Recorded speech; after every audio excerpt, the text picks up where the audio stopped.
Ne pas confondre couture maison et maison de couture. Salut les fidèles, voici notre Maghreb de Proust d'aujourd'hui. J'avais la chance que ma mère, qui était mère au foyer, savait tricoter des pulls en laine devant la télé. Alors quand c'était pas la série Dallas, c'était la petite maison dans la prairie, elle se cassait la tête à tricoter des petits motifs. Puis des fois, il y avait quelques petits défauts, mais ça avait son charme.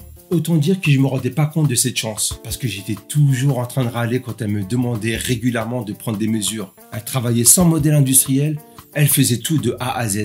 Elle fabriquait aussi pour elle-même ce qu'elle appelait des robes de soirée. En fait, c'était des robes pour des soirées de mariage. Aujourd'hui, je me dis, waouh, truc de fou. T'es invité à un mariage et la robe que tu portes, c'est toi qui l'as faite de A à Z.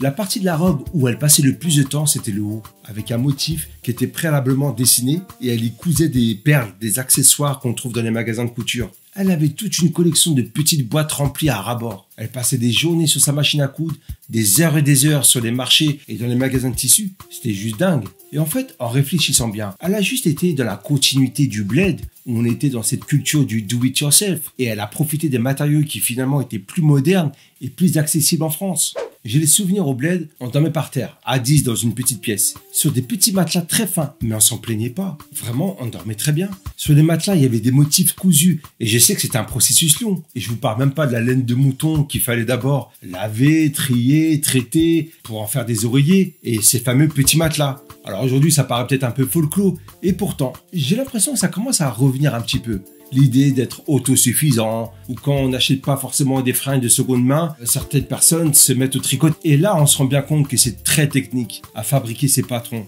Et aujourd'hui, on aurait tendance à penser que toutes ces mères de famille, tout analphabètes qu'elles étaient, elles avaient de l'or dans les mains. À côté, certains stylistes, désolé, ils peuvent se rhabiller. Voilà, c'était notre Maghreb de Proust. Vous reprendrez bien une petite Madeleine. Rendez-vous demain.